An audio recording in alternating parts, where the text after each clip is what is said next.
You're listening to Hackers to Founders with Chris Magistrato. Perfect. 10 out of 10. We're going to use that in the openings. A podcast about cybersecurity professionals who have reached the pinnacle of their cybersecurity expertise and have ventured into new frontiers, whether it's launching innovative startups or making impactful investments in our industry. My name is Chris Magistrato, and I'm a vulnerability researcher best known for traveling and meeting hackers from all around the world.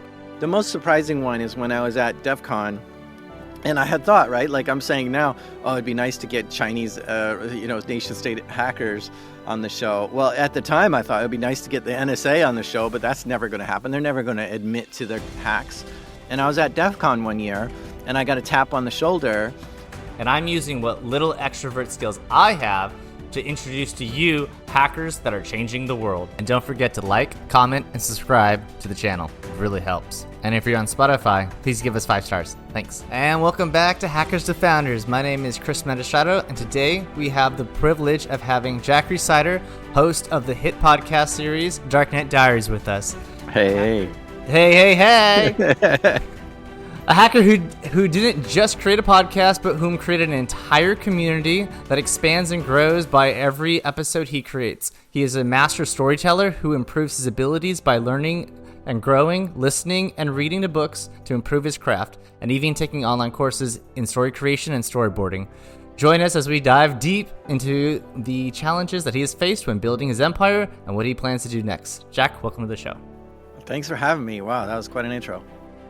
That's the first time I didn't use ChatGPT for the intro too. So I was like, all right, let's do this. And I hope it went okay. Yeah, I see you using the blue snowball mic there. That was the mic that I used at the very beginning as well. I think the first 5 episodes. And then I borrowed a mic from a friend, which was a little bit better, Shure. A Shure 78. I can't remember the name of it, but it's the classic one you see on every stage. And I switched to that one and eventually worked my way up to an even better one. But that's where it started. And I remember I put myself underneath a blanket to get the audio quality as best as I could. So it was like me and the laptop and a blanket over my head and that mic right there.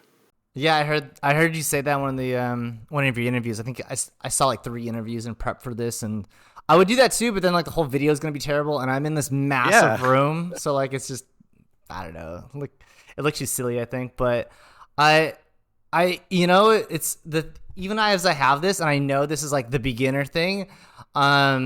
It's kind of fun because it's like I know once we get to episode 50 or 60 or something, like there'll be incremental changes as we're like going on our podcast. So it's kind of like I can look back and be like, wow, I remember I was holding that thing and there's so much spotty noises everywhere. And it'll just be like part of the process, you know? Well, yeah, I mean, I'm big on, like when I was younger, I thought, oh, I could make some songs, right? When I was a teenager, I was like, I could do all this stuff musicians are doing. So I gathered up all the instruments, accordion, drums, a guitar, a piano. Like I just got everything in my room. And then I was like, wait, you can't actually just make a song. You have to actually practice these instruments for years before making some music. And so it occurred to me early on that like you shouldn't, I don't like becoming like limitless in my gear. I like to really get a minimal set of gear and then push that to its limit. Because sometimes when you have just all the gear and you have all the access to all the equipment, you then become paralyzed of like, wow, I could do anything, but I don't know what to do. But when you have just this one little item and you're like, this is all I can work with, what can I make with this? It somehow makes you more creative and it pushes your boundaries of what you're allowed to do and all that kind of stuff. And then you can justify, all right, now I actually deserve like this higher end stuff because I've pushed this stuff to the limit. So I'm big on starting small. Yeah. There's so many things I wanted to say about all of that. My dad used to play a lot of instruments. He played like 10 or 12 instruments, but all of them absolutely terribly. It wasn't until like I had my roommate who was like, his name's Chris, and he was like really, really good at like an artist. And I was like, wow. There's a massive difference between how my dad played, but how he played. But he was very, very good at, being able to at least experiment and try to. He understood the instruments. He understood how to play them, and he would do his best. It just would never sound good, but it was very interesting nonetheless. Yeah, I think the same thing could come with like photography, right? Some people I know, I have friends that just like, I want every lens for any situation. It doesn't matter if I'm going to be underwater, upside down on the moon. I'm going to have a lens ready for that. And I'm just like, look, get 2 lenses and use the crap out of them and learn those things. Learn those 2 like inside and out. You're not like a professional photographer. You're just a hobbyist. just don't overdo it, man. And it's really hard to pull yourself down from wanting to get everything. Yeah, I used to. I had a. So I was in San Francisco for a little while, and there was this photography shop that I was able to like rent this like $2,000 like lens for like $30 or something like that over the weekend. And I was like, yeah, this is great. And I just shot like a whole video of me like climbing up buildings and stuff like that, and just doing dangerous stuff. But it was still like really cool because it's like I can get this really expensive thing and I can just pay like really minimal for it. And that was exciting enough because I don't know, those lenses are ridiculously expensive. Yeah, they are. Well, while we're in the topics of like growth through your podcast and like how you started and stuff like that, what were some of the early days where you're like, wow, I can't believe I did that? And then like, how has it changed to like, as you were growing? Like the first wow moment of my podcast. That was actually the release weekend. I think I released it on like a Thursday or something, and then there was a conference on Friday, Saturday that weekend, and I spoke at that conference to try to. I was wanting to, give the people like a good piece of information, but then like, hey, if you want to hear more, check out my podcast, right? So it was kind of a double thing. But even before getting on stage, somebody said, wow, I had 4 episodes out on that first release, right? I listened to all 4 episodes, and I can't wait for the next one. And this was a total stranger. And the first time that a stranger tells you you're doing great, they love what you're doing, is, I think, memorable for all of us as creators, because it's not your mom, it's not your friends, it's not your family, whatever, just being nice. It's somebody who you don't know. And I was like, wow, that is cool. It makes me feel like I've got something important going on here, and I should work on it if the stranger likes it. And I don't even know how they found it, because I barely told anybody at that point, right? So it was really cool. That was a great moment. How did you do the first like 3 episode release when you first did your podcast, or was it like you did like the first episode, then a week or a month later you did the second episode? I did 4 episodes on day 1, and then just kept going every 2 weeks for a few years. 2 weeks, every 2 weeks, yeah, okay. And then I guess most recently it's been pushed back to about like once a month. Is that correct? Yeah, that's a kind of a work-life balance sort of thing. I was drowning with just stress and all kinds of other stuff, so I pulled it back, and I was able to. I feel good about life now, so good. It was a good move, because it was either like no episodes because I'm totally broken, or just half as many, and I think half as many is a good move. Yeah. So that's actually a good question. So like when I started, I only did 1 episode, the first release, but I had planned like, okay, let me do at least like 4 interviews. So I at least have a month's worth of content and I can start rolling it out.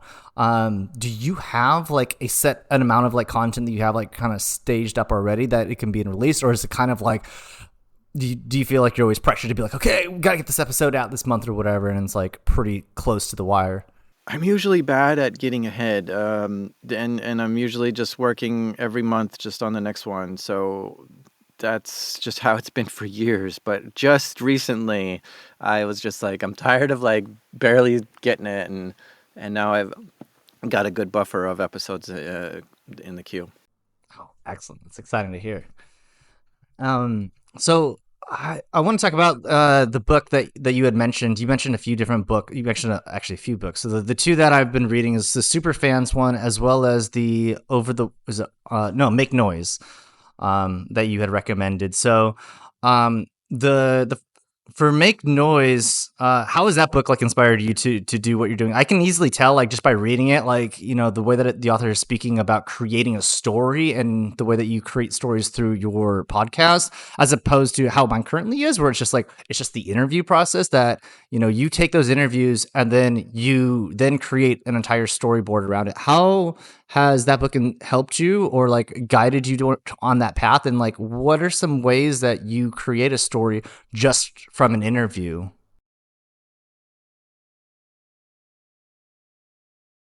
Oh, wow. Okay. Hmm.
Yeah, how and I think that you've been like tremendously successful at like taking your building a community all around your podcast. You go on your Discord is like how many members do you have on your Discord? It's like 20,000. yeah, 20,000 members, right? So I guess the question is like because I'm also ridiculously analytical. I'll read 3 books to figure out how to read one book, or you know what I mean. So like, I'm just reading too much content.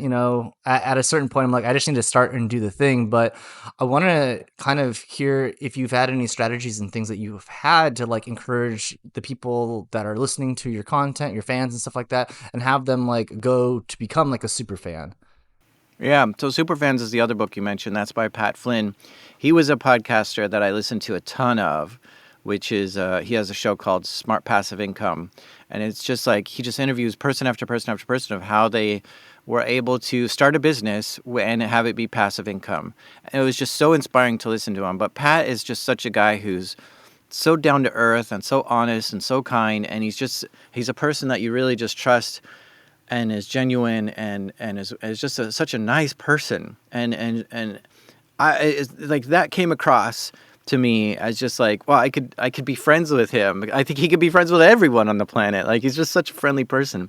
And so he was doing things while I was listening, like, I'm going to this conference. If you see me, I'm the one with the red backpack. I always wear a red backpack at a conference or something like this. And there was always these little things that he would do to help you connect to him, right?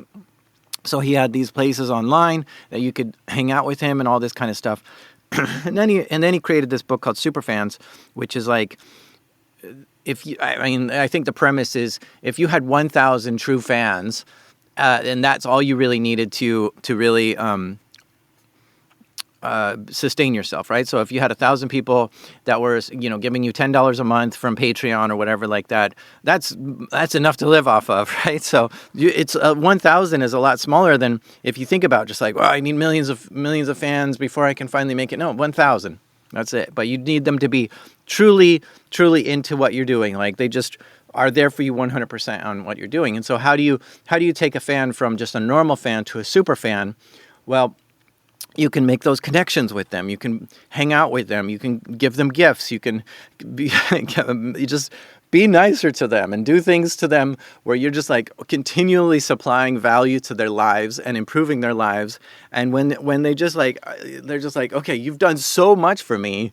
I will do anything for you in return. And sometimes that comes across just as giving someone a podcast, because it's just like, this has been life changing. This is so informative. This resonates with me in a way that I'm like, I only think this way. I don't know who else thinks this way. Or somebody told me, like, I accidentally learned so much from your show, and that's why I got stuck with it. And because every episode I accidentally learned so much, I'm like, it's not accidental. I'm putting all this education in the storytelling process so that you can learn, but have fun at the same time. And I like that feeling that you're having fun and you're enjoying a good story, but also learning at the same time.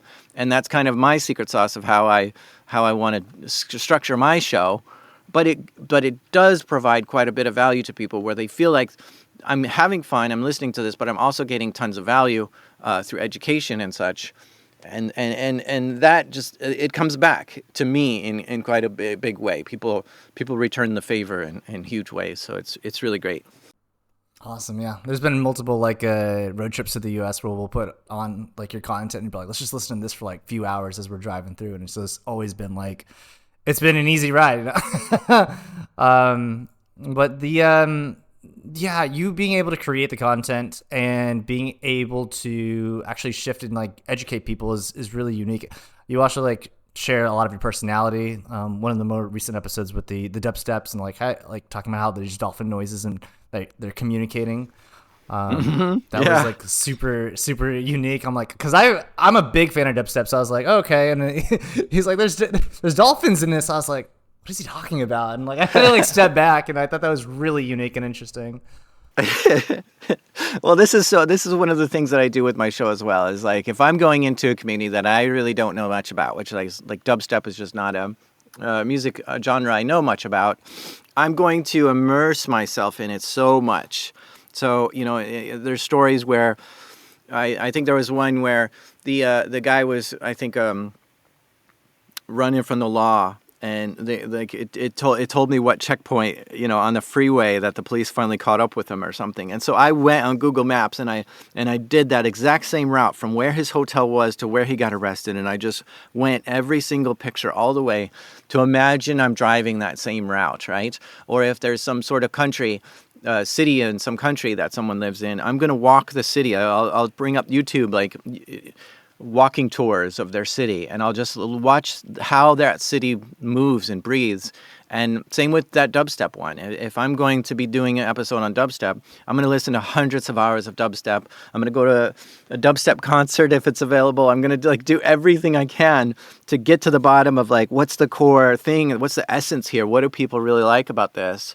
And then I think then I can, from that space, I can then speak intelligently about this whole thing, or even bring in things. Because what I love is like someone like, if you're into dubstep, and this is an episode about dubstep, I like being able to teach you something about dubstep that you had no idea, even though you'd be way into it, right? And so my goal is to get the people who are obsessed about this particular topic even more knowledge, and not just be like, oh, this is a 101 view of it, or a very candy taste of it. I don't know. It's just like, let's get deep, and I love that feeling of getting deep. And so that's always been really fun for me to find something that even the most diehard fans don't know about. Nice. I forget. Then I think in the episode, like you spoke with somebody that had like gotten at. They were actually physically in. I think it was Excision's house or whatever. Did you contact Excision? Be like, hey, can I go in your house and just like feel what this was like? Well, I reached out to all the people that were involved, but nobody got back to me. So I tried messaging Excision and all this, but it just no response. So that's so cool. Nice. I wasn't gonna go to his house though.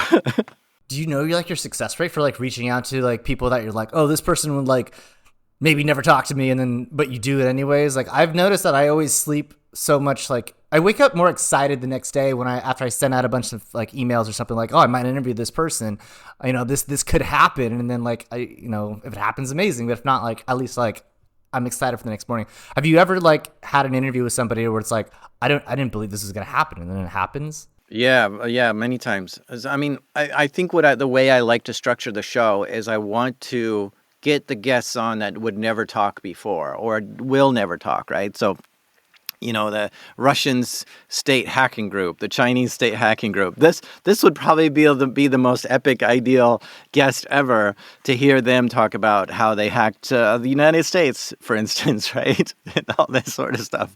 Like they would never ever talk. So the show is specifically structured around trying to get those ghost guests that would never ever talk. And so by design, I'm sending out emails constantly, which is just always a no, or more likely even just ignored and not even a no. And it's like, yeah, man, I work for an intelligence agency for this country. There's no way I could ever say this information to you, right?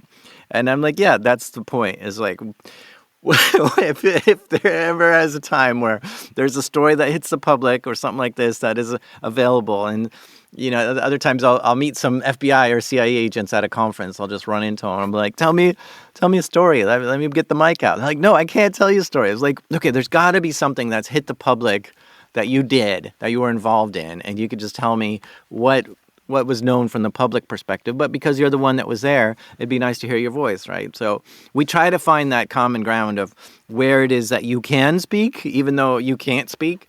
And sometimes that does exist. But yeah, the most surprising one is when I was at DEF CON, and I had thought, right, like I'm saying now, oh, it'd be nice to get Chinese, nation state hackers on the show. Well, at the time, I thought it'd be nice to get the NSA on the show, but that's never going to happen. They're never going to admit to their hacks. And I was at DEF CON one year, and I got a tap on the shoulder, and I'm like, what's up? And he's like, do you want the NSA on your show? And I was like, what? Yeah, but who do you know? And he's like, well, the NPR just came through and got all kinds of approvals to even get General Nakasone to speak on the show, which is the head of NSA at the time. And so since we just went through and got all these approvals, I can get you through and get approvals as well because I work there. And I was like, holy cow. So he was really nice and connected me with the cyber team there and the PR team. And yeah, we got all the approvals, and that was the episode called Glowing Symphony and Operation Glowing Symphony. And yeah, the NSA explained how they hacked ISIS, like the whole operation. And it's like, what? I'd never thought that they would ever come on the show and explain exactly how it's done. And that one, even like the stipulation was General Nakasone wants to approve this before it goes out, so don't publish it until we get approvals. And so I actually had to get I don't know if he listened himself. I'm pretty sure it's probably one of his handlers or something listened and said, what do you think of it? Okay, well, I think we should take out this one bit or something. So they sent me like one edit to change, and that was it. Oh, nice. Did you actually go to Fort Meade, or like did they come to you, or? No, and when NPR did go to Fort Meade, they couldn't bring in the recording equipment, and the NSA provided their own recording equipment and then gave her the recordings. You've also reached a point in your podcast where like you're the top percentile for podcasting and content creation, or in the area. I noticed that you're now releasing content in Spanish, which I think is like a ridiculously strong strategy. Like Mr. Beast, like once he got all the way to top, then he added languages and made those channels, and then it also like exponentially increased the amount of followers and stuff like that he's had.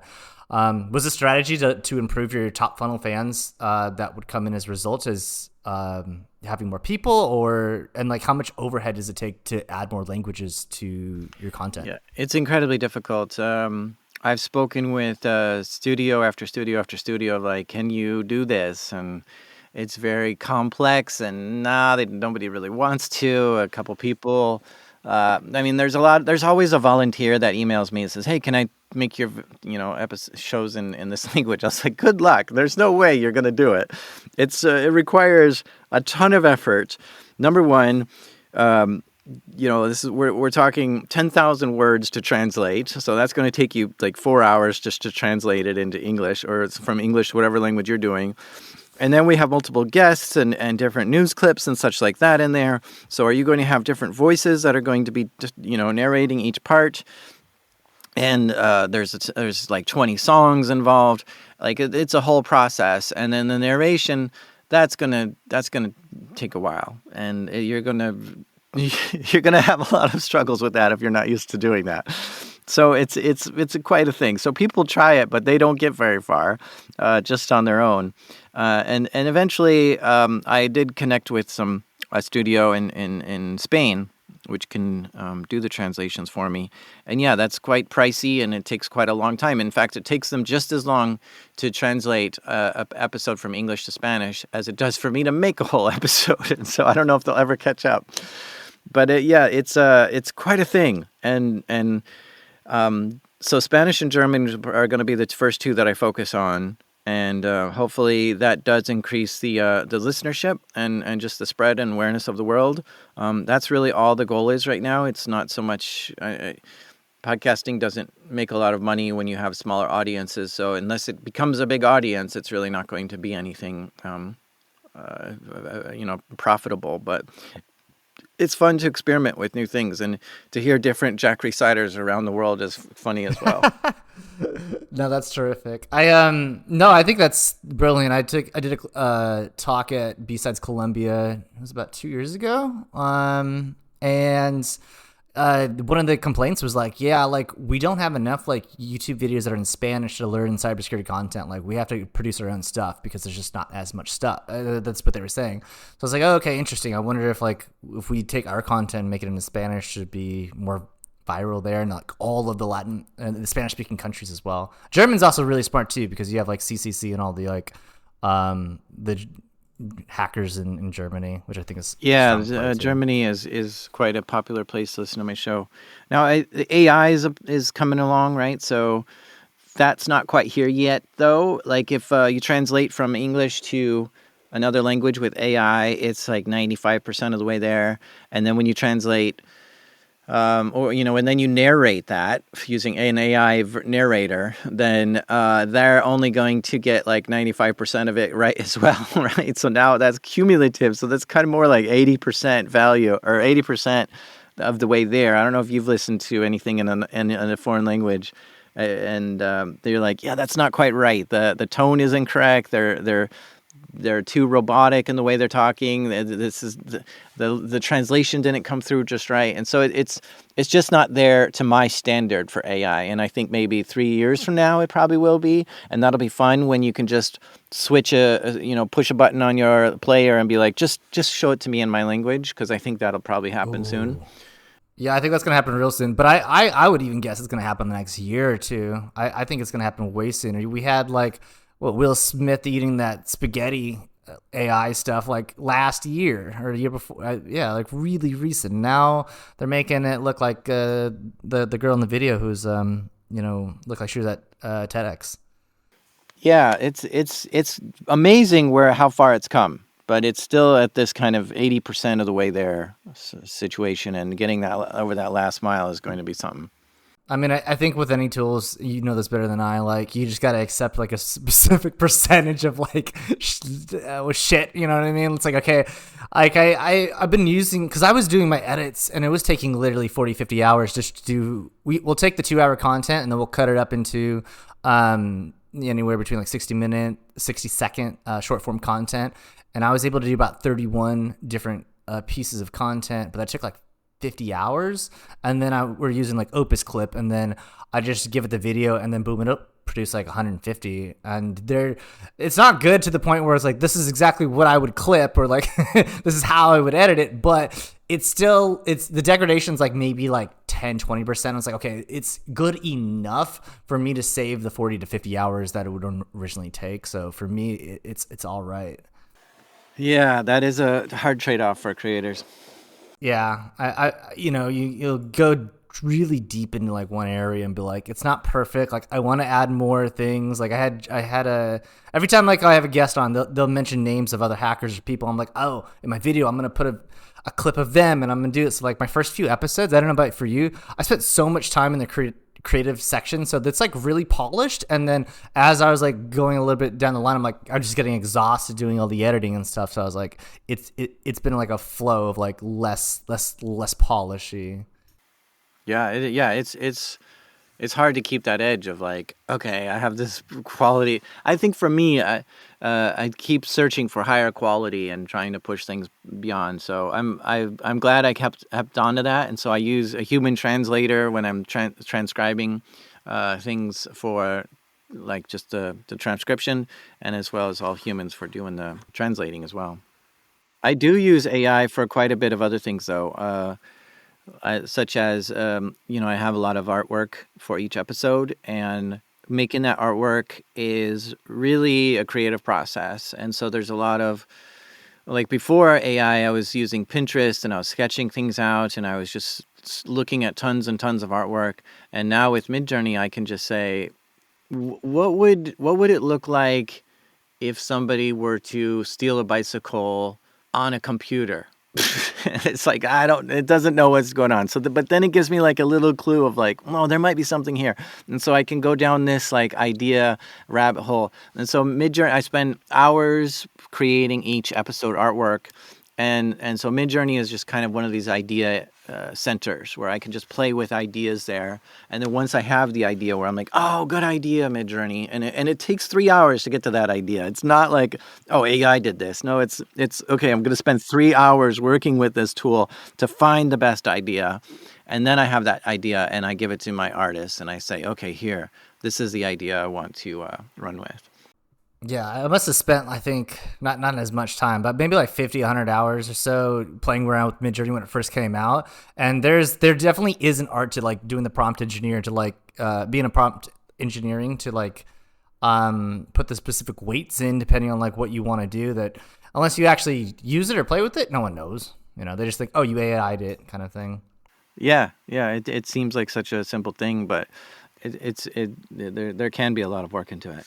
And that's interesting. I didn't know that your content was AI. Was it, I mean, do you sketch stuff and then feed it to Midjourney, or is it like just straight up Midjourney's interpretation of what it is that you're creating? Yeah, there's just a lot of, I'll just take inspiration wherever I can get it, right? And so I'm just really using Midjourney for that inspiration, and just being all over the board of like, what does it look like to be hacking in the rain, or hacking, into your school or whatever, and trying to figure out like what imagery you think this looks like, and then going from there. So it's really inspiration there, and I'm doing it. I'm also using AI, like ChatGPT, to do some research and to help write a couple things to just be more punchy. Like, this isn't quite as philosophical as I want it to be. Can you help me just like make it a little bit more deeper?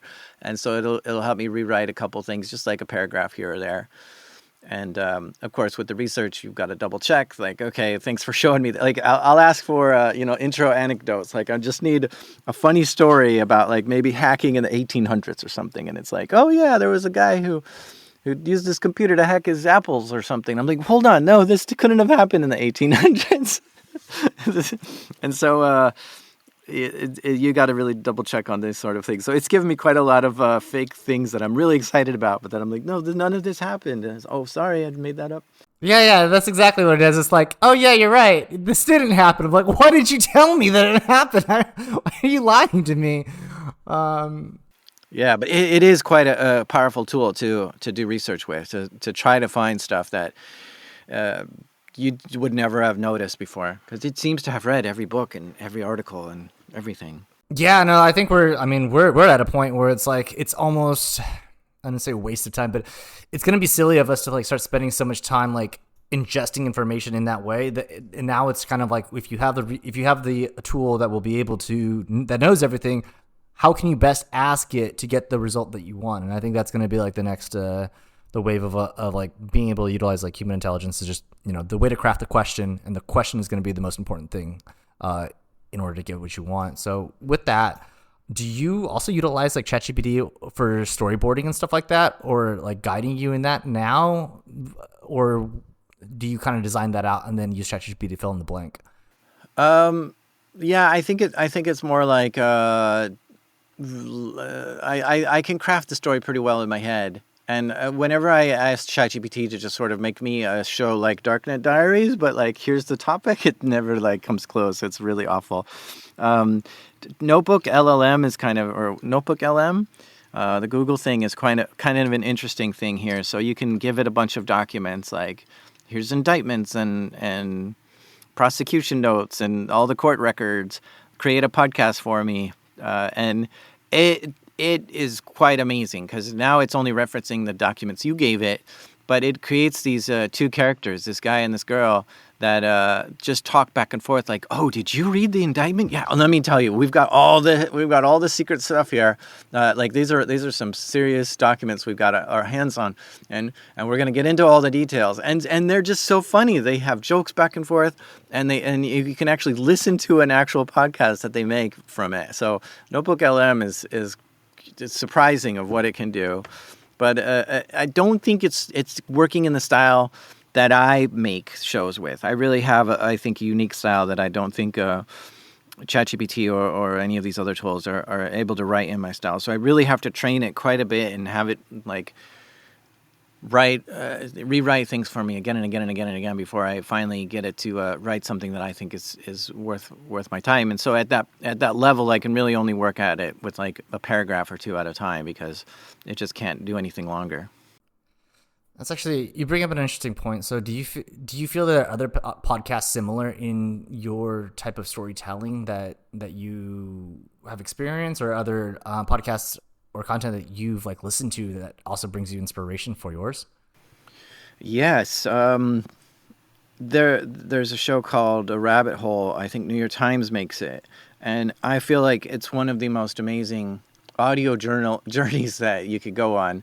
It sometimes has like 3 different stories being told at once. Like you'll hear the narrator talking, and you'll also hear the guest, but the guest will be talking about something totally different. And then there'll be clips from YouTube that'll be playing somehow. And somehow these 3 stories are just like bouncing back and forth around each other. And you're like, these seem like 3 different stories that I'm listening to. And then suddenly at the end, they like all converge and all say the same thing at the end. And you're just like, holy cow, that was the most amazing way to express that point. I've never, and it's just so sonically enriching. It's kind of like Radiolab in the way that it's full of just wonderful sounds as in the storytelling. And so I wish I could do something as heavy lifting as Radiolab and Rabbit Hole. I think those were pretty inspirational. There's a Irish fella named Blind Boy, and I think he's one of my favorite storytellers as far as podcasting goes. And he does it in a way that's very different than what any book I've read or anything like that, or even my style. But it's just so captivating to me, and I think it takes a specific ear that I'm listening to as a storyteller, because I'm really deep into the storytelling. So when I started podcasting, I didn't know how to do storytelling at all, and so I watched all the Khan Academy. They have a course called Pixar in a Box, and it's how Pixar tells stories.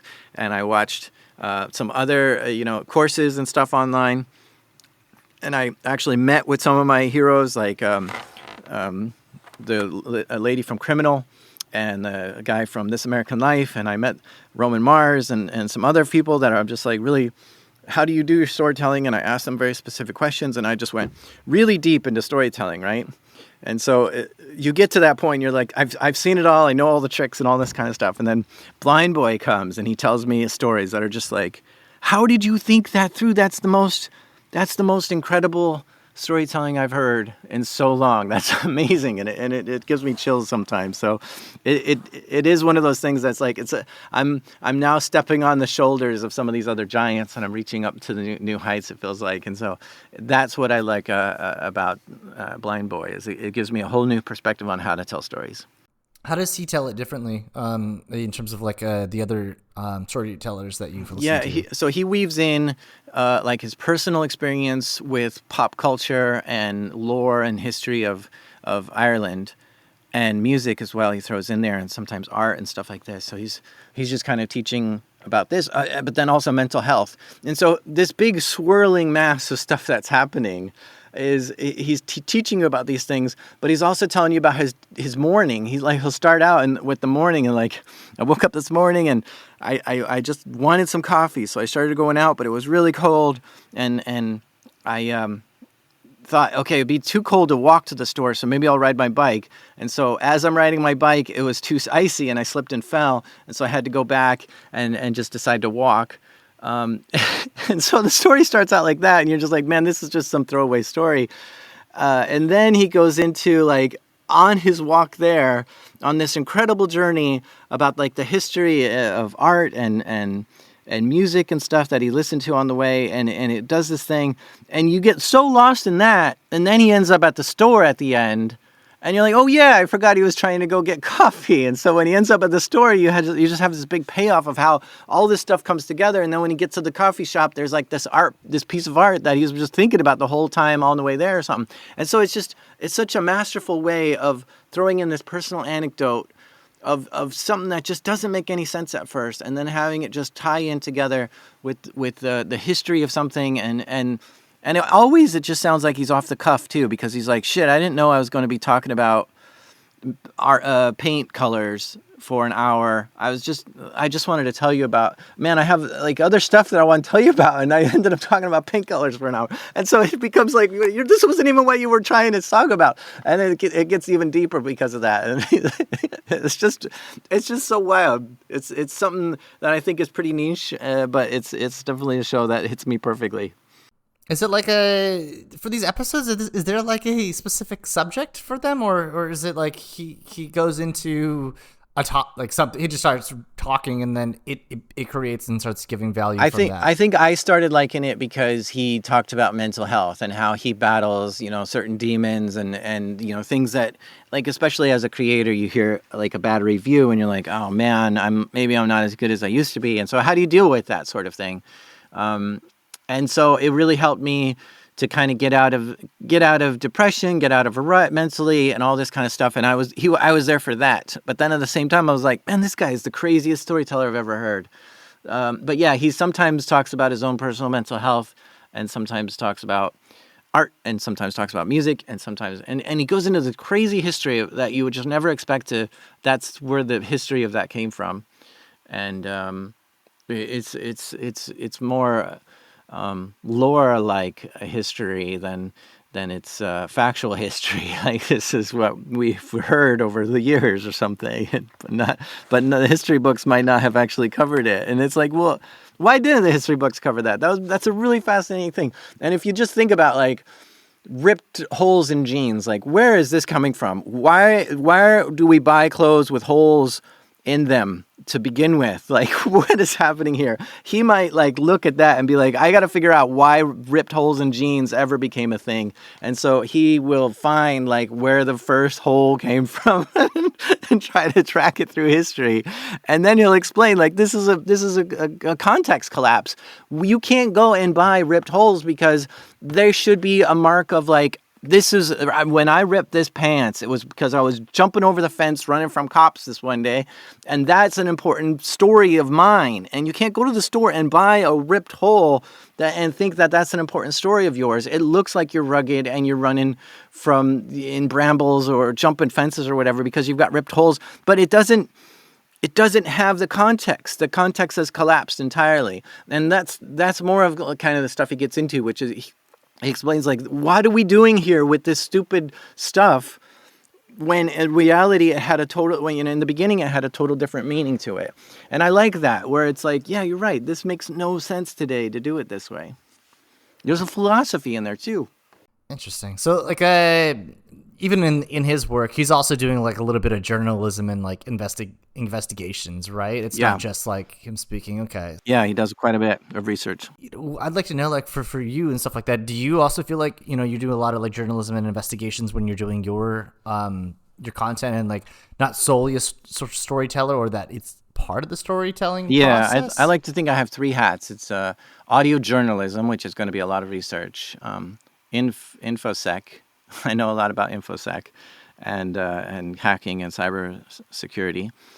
And storytelling is the third thing, right? So we have to take this journalism aspect and put it into story, but then also talk about the technology of it. And that, yeah, it's difficult to find somebody who has those three things to help me as well on the show. People usually have like two of the three, but not quite all three. And so, yeah, there is quite a lot of research that I'm doing in every episode to drum up the truth and to find the things that are most accurate. I really try to be as accurate as possible. What are the next episodes or like things that people can look forward to coming out that you have kind of in the pipeline? Yeah, we're going to talk about stolen bikes in the next episode, and sim swapping is coming up, and old school hacking. More sim swapping. Sim swapping seems to be very popular as of at least the last year or so. Is it still growing? Yeah, I mean, I like to think of it like this. When I grew up on the internet, it was AOL days, it was Yeah, IRC buddy. days. Yeah. And back on the IRC days, Wares was popular. So we had pirating, we had cracking, we had distros, we had all kinds of interesting subculture there. And then, in the like 2008-ish time, a different group of teenagers were coming up. And those teenagers were into Anonymous and 4chan. And that had its moment where Anonymous was big in the scene. But now Anonymous has died down and IRC has died down. And so what are the teenagers doing today, right? And, well, not so much the good teenagers, but the mischievous ones online. And they're out there. And so they're out there trading, stealing usernames from users on Twitter and Instagram and Snapchat and selling those. They're out there trying to hack Minecraft servers and Roblox servers, and because you can earn Robux in these games, and Minecraft servers can be for profit. And so there's ways to try to generate, steal money from these places, because that's what these kids know the most is these video games. So they're like, well, now I can use all the skills I know about this to manipulate it in ways that maybe it shouldn't, or hack it or something like that, or social engineer people to steal the whole server. Like people just take over whole Minecraft servers, and it's wild. And that's interesting. But yeah, I think it also then turns into, well, let's see how we can make money with some of these skills. And that's where things turn into like sim swapping and other money making methods. So it's not just sim swapping. There's a lot of ways that people are making money online, teenagers, but I think it's very for profit driven on a lot of this stuff. And that if you think about, I mean, I grew up in the good old days. We're back on IRC. Every hackers has their golden day. Yeah, that's the golden day, IRC, and then the golden days of being on 4chan and anonymous IRC channels and stuff. But this is the golden days for these kids today, and they're gonna grow up and be like, man, that was so much fun when we could do all that stuff. So we stole $1 million one night. Do you remember that? And I was like, wow, yeah, you're right. That was wild. And so these kids are going to grow up and be CEOs of companies and start their own businesses and stuff, because that's just how it goes. Like you think about all the hackers in the 90s that have grown to be CEOs, and all the anonymous kids that grew up to be owners of their own companies and stuff. So it's quite remarkable. So I don't stub my nose at it. I'm just like, yeah, that's what the opportunities are, and you're jumping in on it. Okay. Be careful. Don't do too many bad things. Are you ever like at a family like get together or like a kid's birthday, and then they're like, "Oh, we like Roblox," or like we're playing like Minecraft, and then you're like, "Hey, I know a lot about this stuff," and like you start talking about the different things that you've discovered? Yeah, I haven't quite. I do need to dive deeper into the whole aspect of it, because there is quite a lot of toxicity in both of those games that I haven't quite experienced firsthand, that I would love to really get into those communities and see how bad it is in there. All right. So let me ask this. So I know that you've been to DEF CON and other conferences as well. Have you gone to international conferences or even like the hacker camps? No, I really need to. Just this month we have CCC happening, and I've been meaning to go every year, but I never make it. So hopefully next year I get up to CCC. But yeah, I do need to go to some international conferences. Maybe 2025 I'll make it out to something. You should. I don't know what I don't know when CCC camp is, but it happens every 4 years. 1 hour north of Berlin, and it's probably the most. I'm gonna like chat about it for a second. It's like the most like communal like hacker gathering there is. You're outside, you're camping. They literally pull up fiber network from the ground, and then you have like hundreds of people coming, and they're all from like other countries. So they'll have like their own tent set up, and like each of them calls it their own like embassy. So you got the Swedes that will bring like a sauna. You have some Danish like blasting music in the middle of the night. A lot of Germans there because it's in Germany. And then the Italians, massive, like you have 50 of them. Like the camp told them you can't bring more people because they always bring so many people, but they're also making like pasta and sharing. It's like this massive community. You have to go at least one time. I'm sure you'd be a massive hit there. I do, and the U.S. is starting to get something like that. And Yeah, tour camp, yeah, CCC camp is definitely a premier, but tour camp is trying to be the kind of the mini one of in the U.S. and it's worth going to that. It's worth it. I went 1 year. It was good. Wait, what was the main part of attraction? It was something to do with paperwork. It was like a paperwork Bureaucracy. Yeah, that's what it was. Yeah. My friend did not understand what I enjoyed about that at all, but I'm like, dude, I can fill out these papers. It's like, why? Yeah, it's so funny. Yeah, it's hilarious. So the tour camp is great. It's great fun. All right. I'd like to know, I have a question here about voice collaborations. Have you ever thought about like working with specific like known voices like Corpse or something? My voice is just primarily deep because it's deep. Genetics, I guess. No, I haven't yet. What would that even look like? You could have him like play a character. I'm just brainstorming now. This is your show, but like you could have him like play a character in your show or do something as a, I don't know. Yeah, maybe just a character. Yeah, there was one of my fans reached out. She's done a lot of voice work. I think the only one I recognize, she was in Elden Ring as one of the characters. And she was like, anytime you need anything, let me know. And so I was trying to find a place for her. But yeah, I don't really do that many. Every now and then I'll have a need for a voice actor, but it's not so often. I try to get the actual guests to give me their real voice because that's the best when you can hear that. Yeah, that would make sense. How much of the calls and interviews do you like edit out versus like just take and go live? My problem is I have a hard time cutting stuff out because I'm like, oh, this is great. I love this. We're talking about this thing. And it's like not really relevant to whatever the podcast is. Yeah, I think there's two schools of thoughts when it comes to podcasting. Like you could have the Dan Carlin school of thought, which is every 3 months we're going to produce one episode and it's going to be so much effort and so much work and we're going to edit like ruthlessly and cut out and rewrite and all this kind of stuff to make just a high quality product at the end. And then there's like Gary Vaynerchuk, which is like, I'm going to make an episode every 6 hours. And it's just going to be like stream of thought right off the top of my head, who I'm meeting with for coffee, and I'll just record that and publish like 6 times a day. And yeah, it's interesting where everyone falls. For me, I do sometimes have like 4-hour long interviews, and I want to cut it down to an hour for the whole show. And typically when it is that long, I have to determine, wait, is this a 2-parter? Is this worth just like twice as much time, or maybe even a 3-parter, or should I cut down to one? And usually when I'm going that long, it's because I don't know the story that well, and so I'm going down a lot of side streets trying to find like, wait, is there anything worth talking about this way? Okay, I don't. It's interesting, but it's not quite as good as the rest of the stuff, so we'll skip it. And so I just flesh out like a bunch of different things. So if I don't know the story that well, I have to spend a lot more time in the interview to try to find the story.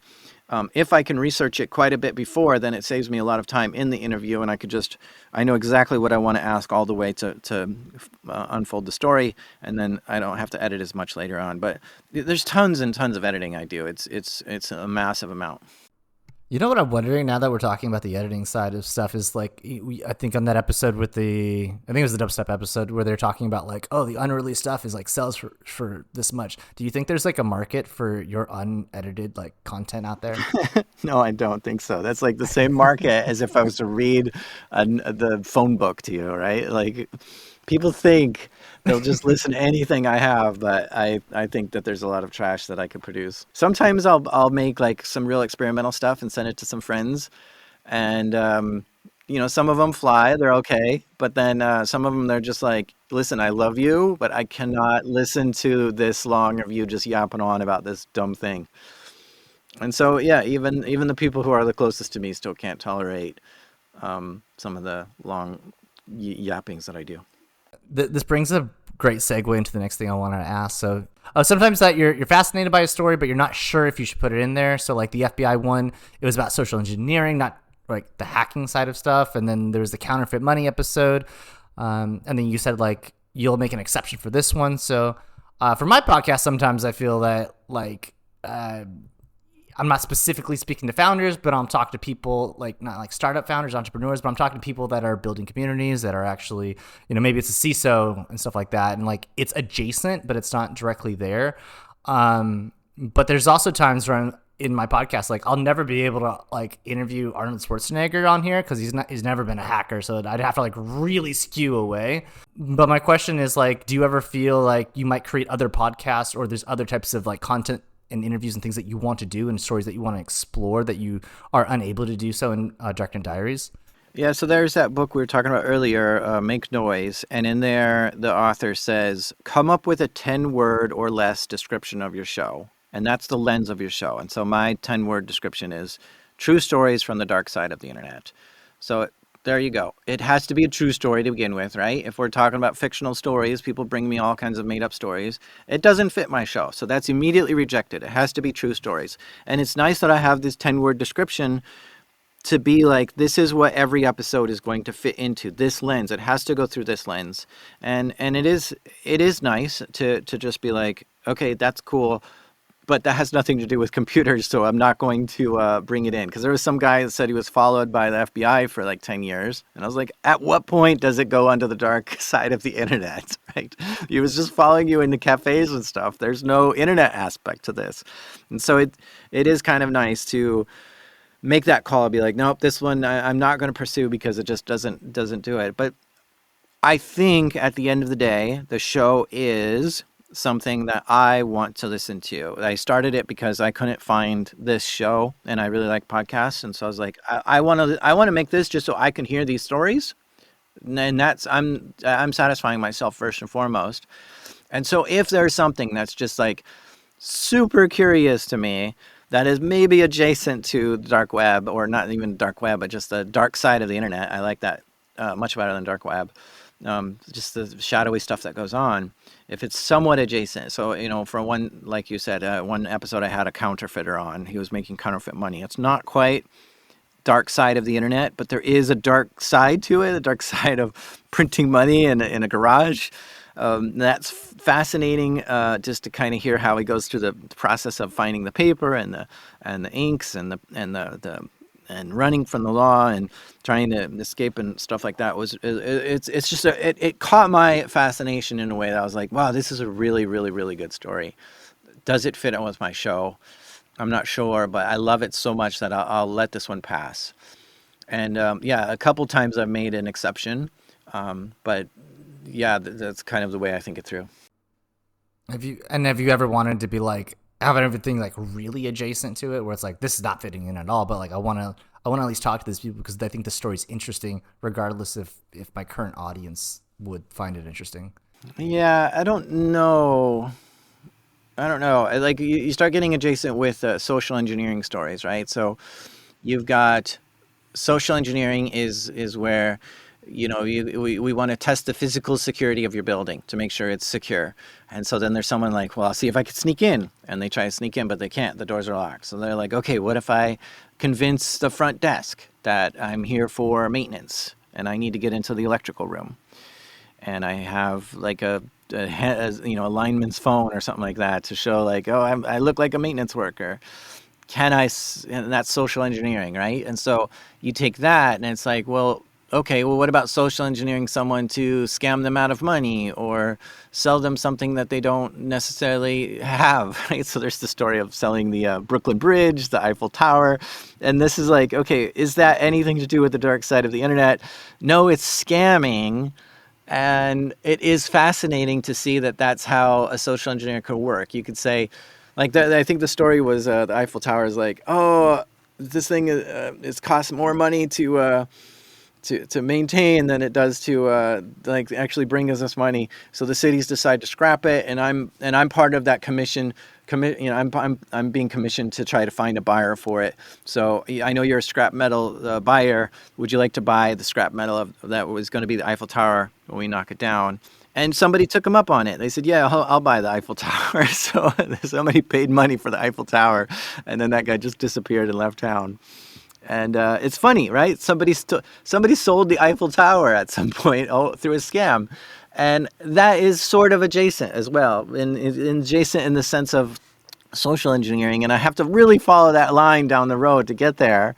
But I think that's just something that's fascinating to me of how our brains can be tricked and in different ways, online and off, I suppose. Maybe I need to rewrite my 10 word description.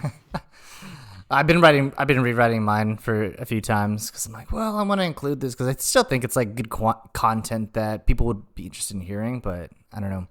At this point, like I'm kind of, since I'm so new, it's like I barely have an audience. So like the one or two people, I'm like, hey, what else do you want to listen to? What do you want to hear? They're like anything. It's like, all right, I'm really flexible where I'm at right now, so it's a bit relaxing, I suppose. Yeah, I think I like Tim Ferriss's suggestion, which is if you wait until your show is good to start, you started too late. Start it early when you suck, your show sucks, everything sucks, and build from there. Keep growing. And I think developing your skill in public is really cool too, because people like seeing you progress as well as you just progressing. Yeah, they want to see the growth and stuff like that. They like that, and if they don't, then why are they watching? Like, like what are you doing? Additionally, like I would listen to Tim. I didn't even know Tim Ferriss had a podcast series. I was doing my research of like, okay, if I'm gonna start, like, how do I do this? And like, of course I know his book, The 4-Hour Workweek, but I found his podcast. I'm like, okay, great, let me listen to this. And I was listening to other podcasters because I wanted to know, am I talking too much? Like some of the podcasters, they'll just ask questions, or like they'll do interviews, they'll just ask questions, that's it. Ask another question, that's it. And I'm like, I talk about me, is that bad? And then he'll talk about himself. I'm like, okay, maybe it's just different styles. So I think you have to like absorb a lot of different ones to be able to figure out which one you're more comfortable with and how you feel in terms of building that. Yeah, I mean, when I was looking to start a podcast, I was listening to tons of shows, and I was specifically listening for picking out what parts I like to try to bring over to my thing. So you really have to be like this tastemaker of like, oh, I like this aspect of this kind of podcast, and I want that to be in my podcast.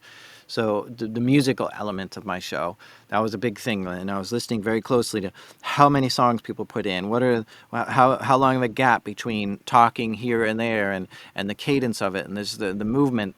And so I bring that in, and then, okay, here's what an intro sounds like. Here's what an exit sounds like. Here's how long things go. And finding all the things that I like the most and bringing that into my world, I think was the best. And honestly, there's no one that can do you better than you can do you. And so the more genuine you are at how you think things would work for you, then I think the better your show's going to be. So always be genuine to yourself. Yeah, that's so hard to do when you don't even know yourself when you're podcasting, right? Like, yeah, who am I as a host, right? And it's part of that self-discovery. I have to be like, oh, let me just try this out. And it's like, well, I love that. Or like, oh, that was terrible. I'm never doing that again, kind of thing. Yeah, I remember when I was first starting, I wanted a specific voice to sound like. I wanted to sound like Rami Malek in Mr. Robot. And I tried. I couldn't get the voice. And I asked a voice coach. I said, how's the trick to sound like this? And they told me, oh, that guy's got severe insomnia. He has not slept for days. That's what his voice sounds like. So I was like, oh, okay. So I stayed up till like 2 a.m., got really sleepy, and then turned on the mic to record like an episode or two. And that was brutal because the next day I had to edit, and I was like, oh man, I can't get the right tone again and all this sort of thing. And gosh, it's just so exhausting to be up that late to record. And what am I doing? Recording at my worst, right? You'd think you'd want to record at your best. And so I tried that, and I was like, that's not for me. And then I'd listen to someone else, like Jad Abumrad from Radiolab. I'm like, okay, I want to talk like him. So I tried to mimic the way he writes and his voice sounds, and that didn't quite work for me. And so then I tried Ira Glass from This American Life. I want to talk like him.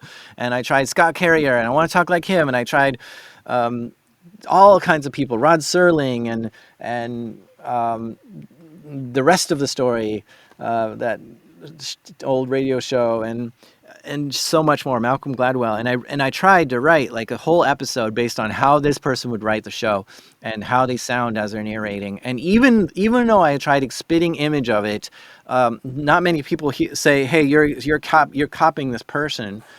They don't really hear it. Every now and then I'll hear like, "Oh, this reminds me of this one show," but they never tell me about the other 6 shows that I tried to copy, right? So I really tried to find my voice in there, and I couldn't find it in any of these people. But after I tried on like 20 different voices and 20 different writing styles, that's when I discovered, here is my unique writing style. Here's the thing I'm most comfortable with, the thing I like, the sounds of it, and the way I like to narrate and such like that. And I found my own unique voice in there, and unique style, only from trying on everyone else's. So it took me like 40 episodes before I felt comfortable in my own style.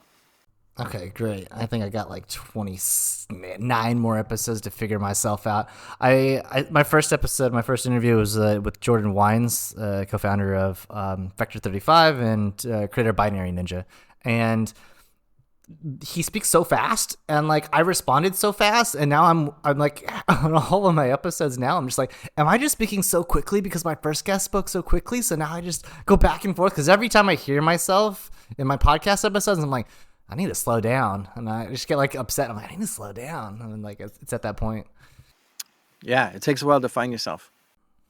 I'm gonna have to keep at it. I got 29 more episodes for it. But another question. So you've been working on your podcast, at least the last interview that I heard from you was from last year with Hack the Box, and I think you said that you were working on your podcast full time.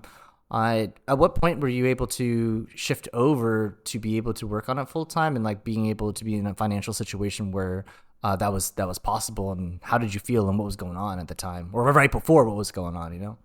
Yeah, I think it took a year. I think 9 months into it is when I first started earning like my first few dollars, and then I thought, okay, this has got potential. I think if I got $1, maybe I can get $2, and that sort of thing. My mentality is like, going from 0 to 1 is the hardest part, but now doubling that is not going to be so hard. I could just put twice as many episodes out, or put twice as many ads in, or something like that, right? So it was really just, okay, cool. I've finally hit 1. I went from 0 to 1, and now I can just keep moving. Yeah, that was about the 9-month mark. And then about 1 year is when I felt like I could sustain myself. And so that was around 20,000 listeners to 50,000 listeners is when I finally was able to not so much make money on the show, but at least make the show pay for itself, and a little bit like ramen kind of meals, ramen level of living. And it just kept growing from there. So a few years later, things were good enough where I could buy my dream mic and pay for a producer and pay for an editor and this sort of thing, because I was doing it all myself for the first couple years, because I just couldn't afford it any other way. And so now I've got a nice comfy situation where I can hire more people and get more help and stuff like that. Okay, nice. And then the amount of revenue, is it based on the number of episodes that you're producing, or is it based on other types of things? And like, what's the revenue model? Where the revenue model streams coming from? There are ads in the episodes, and the sponsors pay. And there's two kinds of ways to do ads. We'll do new episode ads, so they'll pay for new episodes, or we'll after like 30 days, we'll take out that ad and we'll say, who wants the back catalog episodes, right? And so we've got different sponsors that say, yeah, I'll take some ads in the back catalog. So this way I can constantly be refreshing ads in the old episodes, right? So it's not a baked in version, which is what some are, where you just put the ad in and you just forget it and it stays there forever. I've got dynamic ad insertion technologies. Hosting providers provide this, and I can swap ads in and out as much as I want. And so an ad will go in for the duration that they're paying for it, and then it pops out, and then a new sponsor comes in. And so there's always the back catalog is always getting more and more money because we just keep swapping ads. And then, are you able to set the price for how much those ads are on the hosting platform? And can you say which platform you're using? I use PRX. I was using Megaphone. Libsyn also does dynamic ad insertion, Blueberry as well. Yeah, setting the price is all done by me. I have an ad team that I work with, and they anytime a sponsor reaches out to me, I connect them with my ad team, and then they negotiate the price. And the price is very much supply and demand. If there's not very many slots available, the price goes up, and if there's a lot of slots available, the price goes down. So it fluctuates. And there just seems to be more and more demand for it. So I'm doing pretty well. Nice, that's exciting. And then, so you eventually started upgrading from the smaller ramen meals to be able to pay for new things. You have money based in ads revenue as well as through sponsors. Is there any other revenue streams that you have besides those two? Yeah, there's Patreon, which is becoming its own thing. It's like Patreon is kind of where it started, but then Apple Podcasts is like, oh, we can make it so that we can charge users directly. So, in Apple Podcasts, there's a premium version. Now Spotify's trying to get that as well. So there isn't one place to do this. But then when you have all the other apps seem to be jumping in, right? You've got YouTube Premium, so you can subscribe to someone extra on there. And you've got Twitch Premium, which I'm not on Twitch, but I mean, you can imagine. And then Instagram Premium, Twitter Premium. Like, if people like what you're doing, why tell them go to this site way over here and register an account instead of just being like, hey, listen, I know you're a big fan of my show. If you want to support me, my hand's open, but no pressure. And they can support you right there on Twitter if they want. And not so much to unlock like all kinds of secret content, but just like, hey, if you think that what I'm giving you is valuable, then you can give back through this way. And so that's something that I'm going to be enabling in the next, or exploring more in the next year. So it's not just one place for that, but that's the second revenue stream, which is just listener supported. And then the third one is T-shirts. So I make a lot of artwork for the show, which is just kind of a fun thing that I started doing from the beginning and have a lot of fun just making art.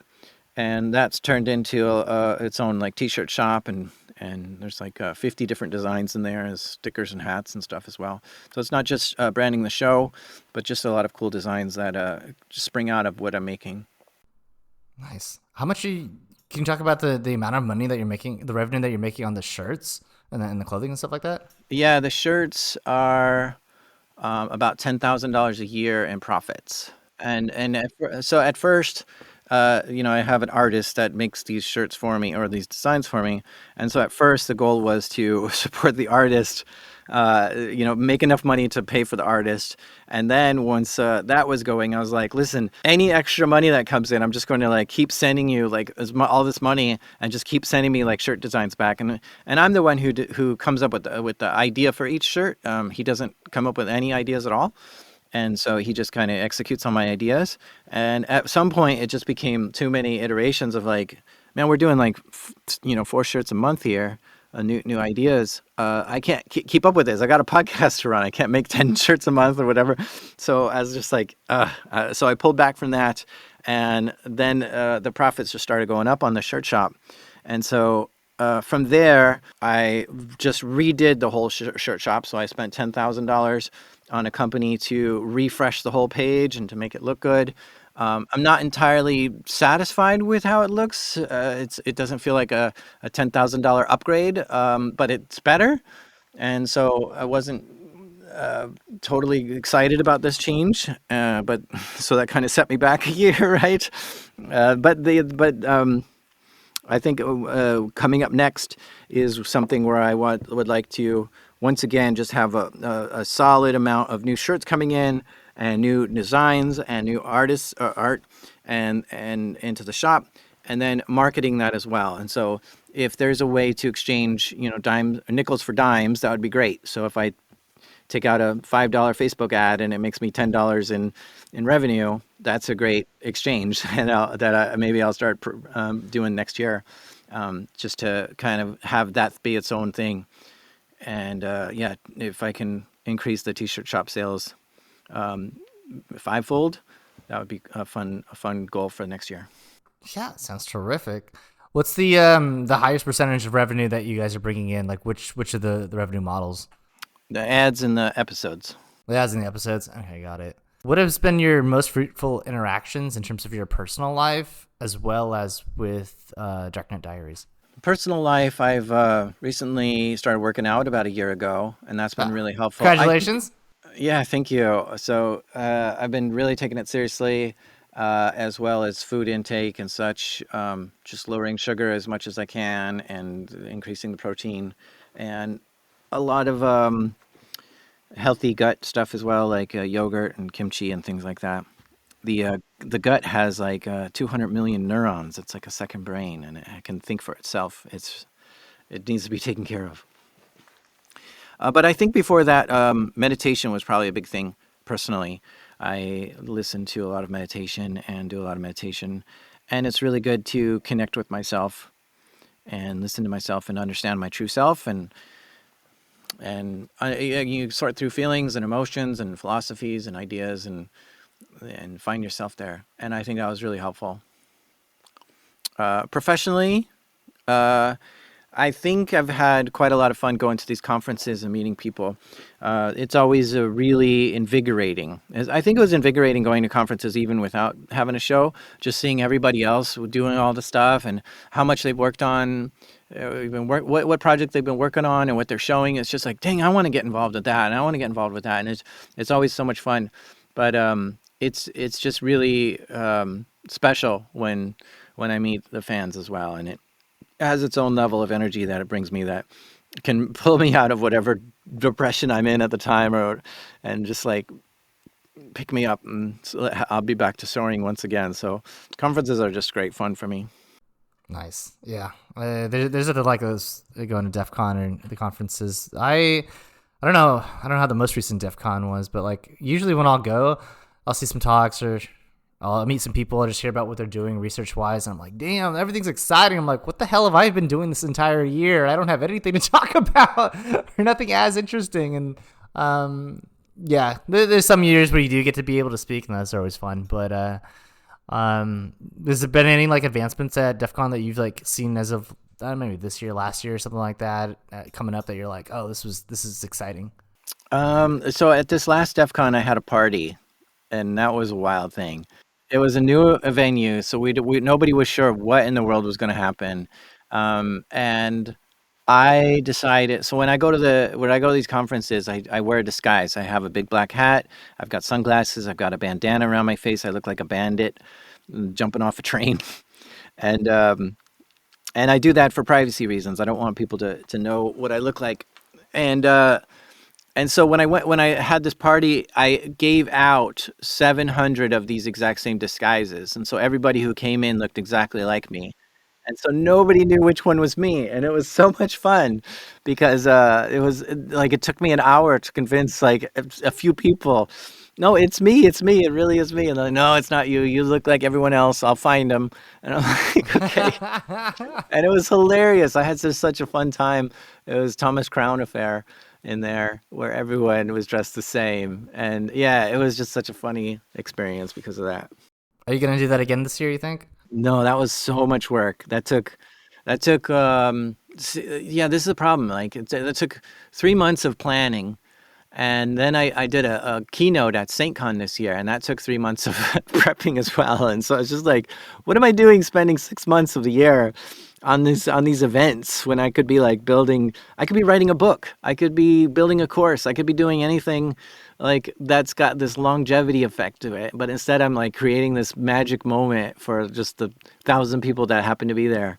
And yeah, it's fun to make that magic moment. That's part of the superfans idea, right? Is just making something crazy that you had to be there for it, and if you we're like best friends for life. But it does take a lot of energy from me to make these events. Yeah, I think you actually touched on the thing that would be very interesting to start moving towards, at least for your career, is that start doing creating some courses or books. So have you considered doing that for 2025 even? So courses were something I wanted to do from the get-go, but I've kind of abandoned the idea. I really love the idea of teaching, but it's not the idea of teaching, which is like, here is how to accomplish this thing. It's not the teaching I want to do anymore. I think I think that kind of teaching is simple. It's not simple. It's hard, but I want to reach something that's even harder, which is inspiring teaching, right? It's like I don't care about this subject. I don't care about any of this stuff. But then wait a minute, let me show you something. Let me show you something that I think you might care about. And that opens up a whole new paradigm in their head, and they're just like, "Whoa, I didn't know any of this existed in life. Tell me more." And then I'm like, okay, great. There's a whole bunch of other people who will teach you all the stuff you want to know. Run with it. And so that's again that 0 to 1 idea, right? Of not knowing anything about this, not thinking there's anything deep to maybe the cybersecurity world, and thinking I like computers, but I don't think I could be a hacker because that doesn't exist. So I'll abandon my dreams, and then I show you, no, there's all these jobs that you can be a hacker and get paid for it. And then they're just like, well, I had no idea. Or there's a lot of people who come to me that are like, I was into computers as a teenager, but I thought it was just a dumb toy. And now you're showing me like there's a ton of things that I can do professionally to satisfy my interest and curiosity and the stuff I love doing without it and having it and get paid for it. And so people were just so super fascinated with just this aspect of it that they didn't realize. And I really like that. I really like just, so that's not quite a course. I can't really like run a course of like, I'm going to inspire you today. And so that the idea of a course kind of fell apart in my head, but I would love to write a book. I have a few books in my head, and I think I have a list of goals for the year on the wall here, and I think book is on there. A couple books, maybe even. So we'll see if I can crank them out. Yeah, man. Start one, and then the other 5 will follow easily. I think what you had just described though is like exactly what my thought process was at San Francisco State University. So I had like just gone to DEF CON, and then I returned back to college because I was like, damn, I have some money now. Now I can go back to college. So I was like, let me go back to college. And then I was in computer science, and all of the students, I was like, oh, cool. Like, we're learning all this stuff. Like, you guys know you can hack stuff with this, right? Like, you can do all these things. And everyone's like, no, I didn't know that. And I'm like, why did you take computer science? It's like, I don't know, maybe I'll get a job making a website or a game or something. And I'm like, but there's so many cool things you can do with this stuff. And they didn't know. And that's not their fault because like no one had ever showed them that stuff. So I was like, how do I inspire them? So I brought in from people from industry. I actually knew some people that worked at NCC and other types of companies, other pen testing firms. I brought them in, and I was like, here, just go on stage, just talk about what you do, talk about your passion, and just that's all you gotta do. And then like we formed like the hacking club out of that, and then we got people. I think like the second year, the president who I handed it off to, he like brought them to DEF CON and stuff like that, something I'd never done. And it's like that was really inspiring. So if you're talking about like inspiring people, then I think like reaching out to if it's specifically cybersecurity, information security, then it's like reaching out to those audiences or people or areas where they don't know. One thing that I failed at was like I didn't actually create a guide to hand down to the next president so they could hold it down to the next president. So like I think after like the 3rd, 4th year, it's kind of like fizzled out, but it would be cool if there was like maybe there's already people that are doing this, but if you're listening and you want to do it, or if you want to do it, Jack, like building a platform where if you want to learn cybersecurity in like high schools or colleges, how easy, like kind of like the B-sides model where you can just deploy it by like, city, the conference, but do it by like education and then get the local people involved. Yeah, I mean, I feel like I'm doing that already with the show. A lot of people come to me saying that I inspired them to get into that career, and it's really cool to see that. What kind of and at least with the book sides, like you've done a lot of stuff, like the entire party, like that can be a whole like one chapter in your book. So like if you were to write a book, what would the book be about? What are some of your book ideas? Oh yeah, I mean, there's a story that I never shared like it was given to me like a few years, 5 years ago or so, and it's just one of those stories that's like, this is the most incredible story ever, but I can't fact check it, so I was never able to publish it, and so maybe there's something there. Just take it with a grain of salt. Here's a crazy story that just doesn't quite fit the show, and then there's another one which is just related to a certain aspect of cybercrime that I think would be fun to dive deep into, book-wise, and have a lot of fun there, learning all about it, talking to the criminals, talking to the law enforcement, talking to the victims, talking to as many people as I can, the threat intelligence people, trying to track these people, and to put it all together. And I think there's a book there as well. That's great. Have you ever, so like you speak to both people, you speak to everyone on like both sides of the fence and stuff. So like there was this one hacker camp that I went to, and the guy, he was like, yeah, I got arrested by the FBI. I'm like, oh, that's crazy. And he's like telling me all about it. And then I was in Atlanta, and then I was at another conference, and the guy was telling me he was an FBI special agent, and he was giving a talk, and at the end of it, I'm like, oh, awesome, like great talk or whatever. And then he's like, yeah, and we're talking a little bit, and he's like, yeah, I was actually in this one country. It wasn't the US, it was in this other country, and I was like I was like leading this investigation for getting all these people. I'm like, oh, you're the guy who arrested my friend, the person I knew previously. Yeah. Has that ever happened to you where you've like connected the dots of like different types of actors and people and stuff like this? I suppose a few times where I'm just like, oh wow, you're the lawyer, your lawyer represented this other lawyer or something like that. But what's really funny is when pretty much every episode somebody will email me saying, I never thought that you'd do an episode about my brother or something, or I was the sysadmin at the school when this kid hacked, when your episode talked about the school that got hacked. I was there, and it was really interesting. Whenever somebody is really close to the story, every episode someone reaches out and saying, wow, I was the guy that you talked about in that episode, and that's always really fun. Any good ones? Any people that reached out and you're like, oh, this is crazy, this could be another story? I mean, there was an FBI agent that that reached out and said, yeah, I was you put my name in there, like FBI agent this, and I'm him, and it was really interesting hearing you talk about me. And another one was when I interviewed some cyber criminal, and he went to prison for a while.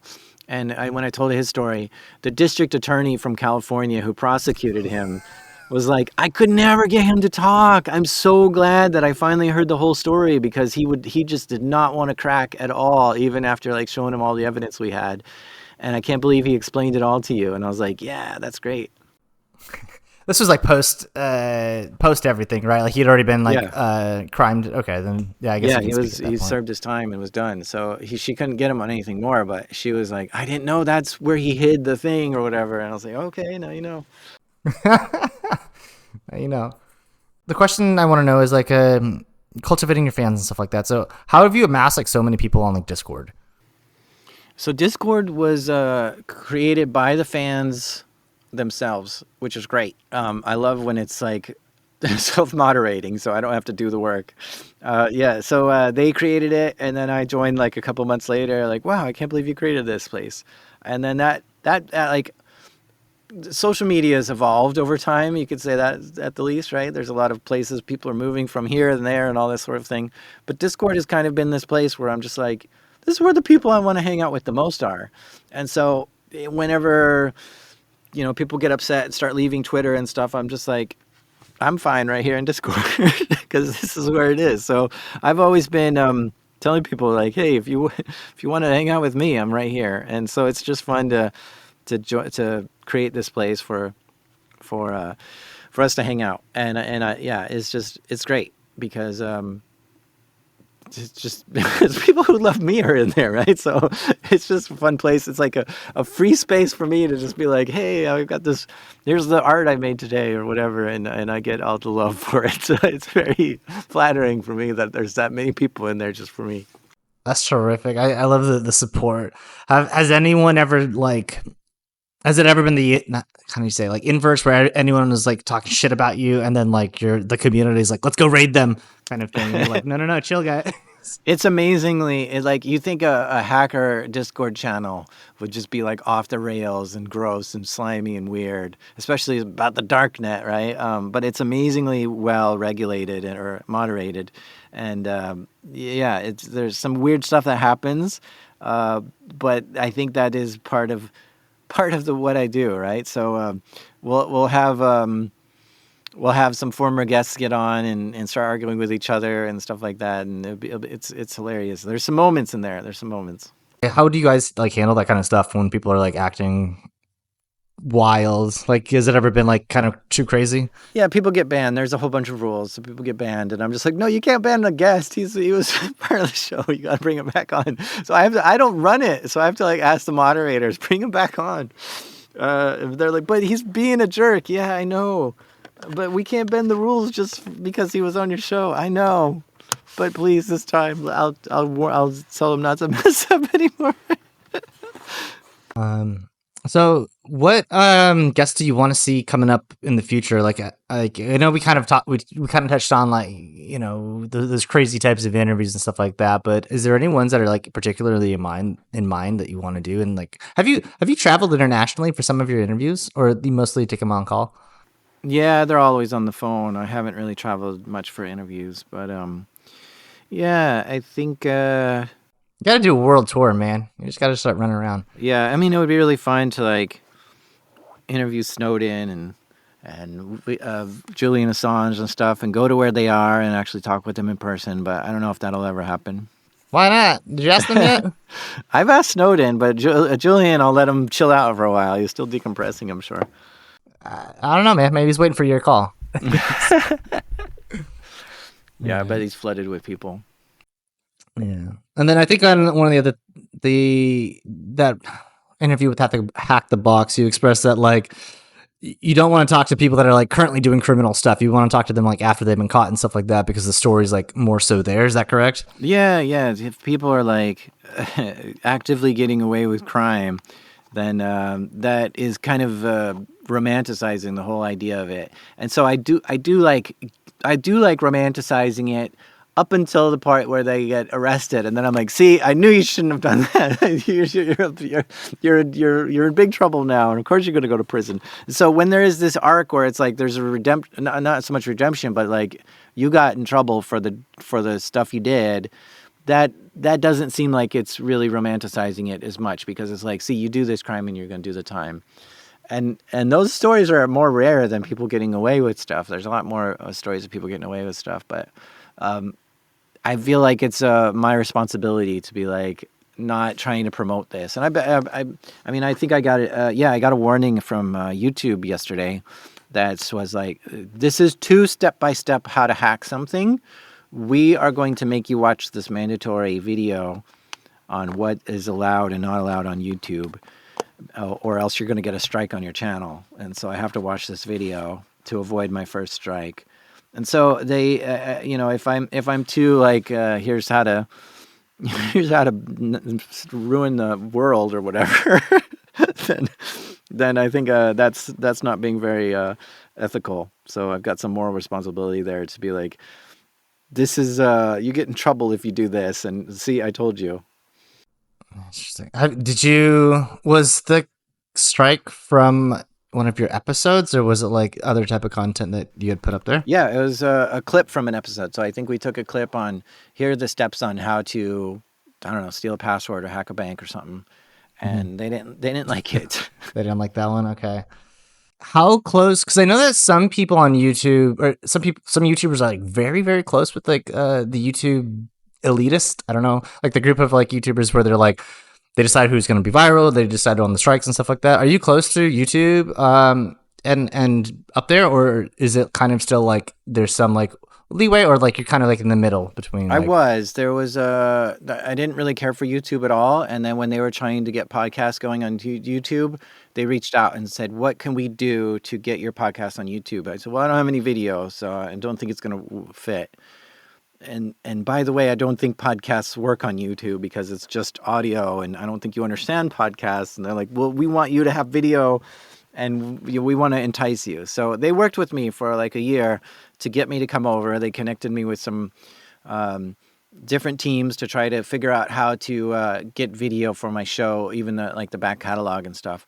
And so we ended up working with some graphics to get it going and put it up on YouTube, which and then that, I had a close connection with them for a few years. They helped me get like a vanity URL or something like that. They helped me with a couple things that was really nice, and promoted me as well. And then I think those people quit, so I don't know who my contacts are anymore.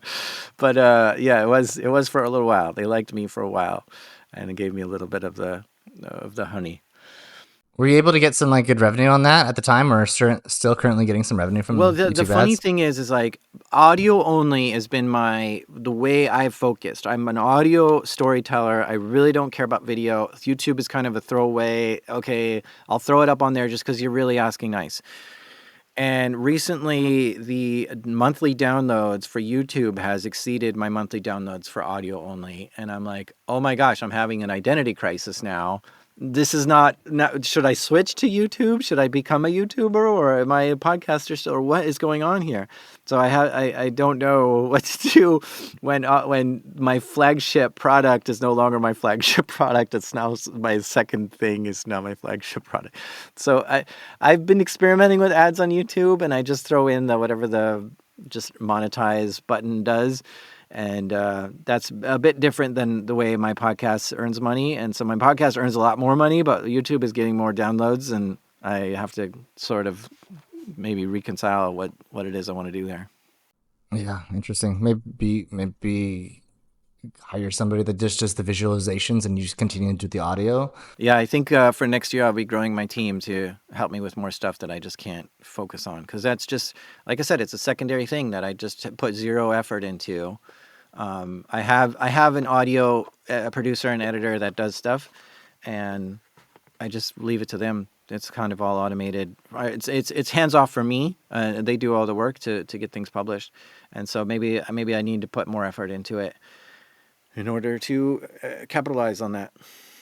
Get a video guy, yeah. There's a really good book, Who Not How, by Dan Sullivan. Teaches like, not to how to do it yourself, but just find the best person for that particular thing, and then you'll be able to relax it from your brain kind of thing. And then the other one is like, have you considered either educating or teaching more people like how to do and create podcast series that are like outside of cybersecurity and like in other niches where they want to grow and just be a part of those communities? Yeah, for a while I was teaching podcaster things. I have a blog. The website is lime.link, and I had published a few YouTube videos about some of my podcasting tips and stuff as well. So I did actually teach marketing and other things for podcasting there. Did you like it? Love it? How was that experience? Yeah, I thought it was great because I used to go onto like the Reddit board for podcasting, and just the same question: how do I market my show? And I'm just like, look, I got a video ready to go. I'm glad you asked. Done. Let's go on to the next one. Instead of, I used to like spend hours just writing out responses to these people, and now I can just easily link it, and so it's nice to just put it all out from my head. Yeah. Definitely. That's another book idea. Like, you have so much content. I think it'd be pretty easy for you to create a book. It's just like storyboarding that, I guess, and building that out. Yeah, there's probably enough content to write a podcasting book, but I think people get focused on the wrong thing. I think that when they're starting a podcast, they want the mechanics of it and not so much how to make good stuff. And then even when you give them here's the trick on how to make good stuff, it's just too hard for them, and they don't get it. So it is. I don't know if it'll do very well if I had a podcasting book. Question about your team. How many people are actually on your team, or like roundabout number? Probably 10. It's very hub and spoke like, right? So I will give my narration to somebody who just fixes my ums and flubs, and they'll just give it back to me. And then I'll do some work on it, and then I'll give it to a sound designer and say, you add songs to it, and then they'll give it back to me, and then I'll do more work on it, and I'll give it to a transcriptionist. I'm like, you transcribe this, and then they give it back to me, right? So I'm the hub of it, and it would be nice to have someone else sort of be that hub, or at least have like a different pipeline of like, it could, once I send it to this person, it gets sent down the line until it comes back to me all done. But yeah, we've got a mixer, a editor, an assembler, a sound designer, an artist. Then there's a couple assistants. So I'd say about 10. About 10, nice. Wow. Not full time, right? They're all just like a couple hours a month. A couple hours a month. How did you find them? Did they reach out to you or did you reach out to them? Most of them, I think, reached out to me. And a couple times, maybe I just knew someone and I said, hey, do you think you know anybody who can do this? I could do that. Okay, cool, great. Exactly, and that's where our company, Top Cleared Recruiting, comes in. Finding the right cybersecurity talent with the necessary clearances can be a major hurdle. Did you know that it could take 8 to 15 months on average to hire somebody with a TS SCI plus full polyscope?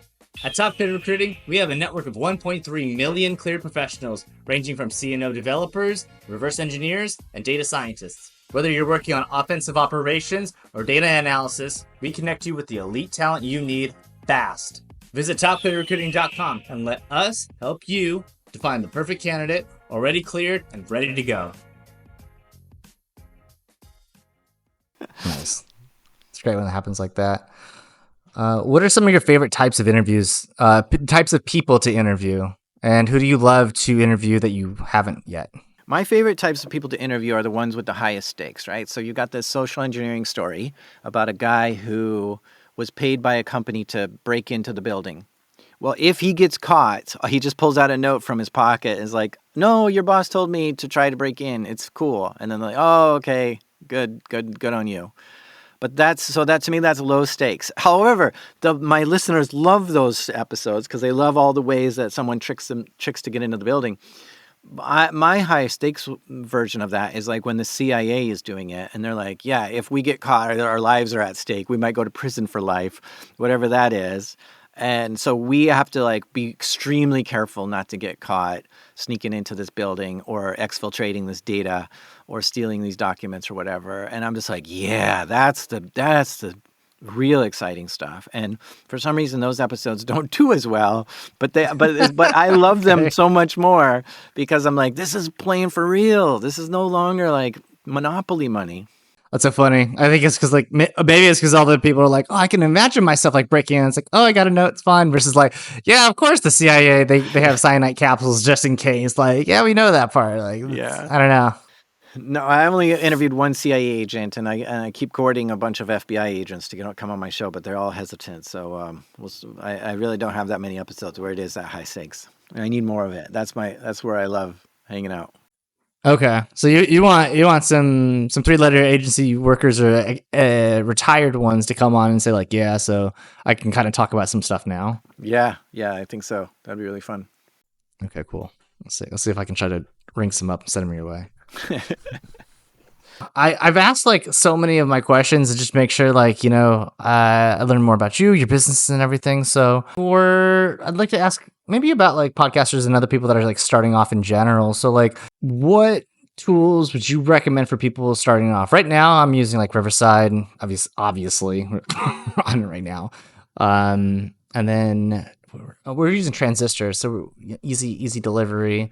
And then we're just everything else we're using like CapCut for editing videos and stuff like that. But is there any like tools or things that you recommend people to like start with and like not go too far into the weeds with? My first episode I made with Audacity because it was a free audio editing tool. But the thing with Audacity is that it's destructive editing. So if I cut off part of the audio, I can't ever get it back unless I re-import that whole audio clip. And that was like so nerve-wracking to me of like, do I want to delete this forever? Oh my gosh, no, I don't know. And so I recommend not using it for that because most of the other tools I use Hindenburg to do my editing with. Once you cut something, you can bring it back. You can just regrow it and stretch it back out or whatever, and it's okay. You didn't delete it forever. And so that's the non-destructive editor. So that's really the only tip I have is use a non-destructive editor to save your sanity. Any hosting provider is probably going to be fine, and any editor tool that you have, as long as it's non-destructive, is fine. And honestly, I think it's a lot less about like I said, the mechanics of it, of like which microphone to use and audio interface and all this sort of thing, and more about the content and finding something just really fascinating that people are going to want to listen to, and being a unique voice in the crowd as well. is probably way more important than the tools you're using. Okay, perfect. Yeah, that makes a lot of sense. Is there any? Let's see. So you upgraded to your better mic later. What are some immediate tools? Like I just got this light recently. I guess you don't need to do video, but like, what are other things that people could like look out for that they maybe might need in the future?